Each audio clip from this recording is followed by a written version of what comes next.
Hi friends, welcome to my channel. ఈ రోజు వీడియోలో టేస్టీగా సింపుల్ గా వంకాయ టమాటా కర్రీ ఎట్లా చేసుకోవాలి ఈ వీడియోలో చూపిస్తానండి. దానికోసం ముందుగా స్టవ్ వెలిగించి ఒక కడాయిని పెట్టుకొని కొద్దిగా ఆయిల్ వేసుకోవాలి. ఆయిల్ హీట్ ఎక్కిన తర్వాత కొద్దిగా ఆవాలు, 2 ఉల్లిపాయలని సన్నని ముక్కలుగా కట్ చేసుకొని వేసుకోవాలండి. ఇందులోనే 2 పచ్చిమిరపకాయల ముక్కలు, 1 రెమ్మ కరివేపాకు వేసుకొని ఈ ఉల్లిపాయలు మగ్గడానికి కొద్దిగా సాల్ట్ వేసి ఒకసారి ఇక్కడ నేను చూపిస్తున్న విధంగా కలుపుకుంటూ వేయించుకోవాలండి.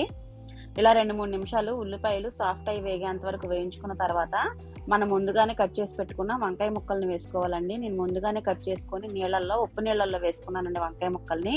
వాటిని ఇప్పుడు ఇందులో వేసుకొని కర్రీకి సరిపడా సాల్ట్ని కూడా వేసేసుకొని ఒకసారి బాగా కలుపుకోవాలండి. నేను ఇక్కడ కల్లుప్పుని వేసానండి, మీరు సాల్ట్ వేసుకున్నా పర్వాలేదు. ఇలా వేసి ఒకసారి బాగా కలుపుకున్న తర్వాత 2-3 నిమిషాలు ఇట్లా మగ్గించుకోవాలండి, వంకాయ కొంచెం సాఫ్ట్ అయ్యేంత వరకు. ఇప్పుడు ఇలా మగ్గించుకున్న తర్వాత ఇందులో కొద్దిగా పసుపు, 2 టీ స్పూన్ల కారం వేసుకోవాలండి. ఈ కారం, పసుపు ఇవన్నీ కూడా ఒకసారి బాగా కలిసేలా కలుపుకోవాలండి. ఇది చాలా సింపుల్ గా 2 నిమిషాల్లో రెడీ అయిపోతుందండి కర్రీ. సింపుల్ గా ఈజీగా అప్పటికప్పుడు చేసేసుకోవచ్చండి. ఇది ఏ మసాలాలు ఏమీ లేకుండా సింపుల్ గానండి వంకాయ టమాటా కర్రీ చాలా బాగుంటుందండి. టేస్ట్ తప్పకుండా ట్రై చేయండి. ఇప్పుడు ఇలా కలుపుకున్న తర్వాత 1 నిమిషం తర్వాత మనం ముందుగా కట్ చేసి పెట్టుకున్న టమాటా ముక్కల్ని వేసుకోవాలండి. నేను 4 మీడియం సైజు టమాటాలను తీసుకొని కట్ చేసుకున్నానండి, పండినవి. ఇప్పుడు ఆ ముక్కలను కూడా ఇందులో వేసేసుకొని ఒకసారి బాగా కలుపుకోవాలండి. వంకాయ టమాటా కర్రీలో టమాటా కొంచెం ఎక్కువ ఉంటేనే బాగుంటుందండి కర్రీ. ఆ పులుపది పట్టి వంకాయ ముక్కలు చాలా బాగుంటుందండి కర్రీ.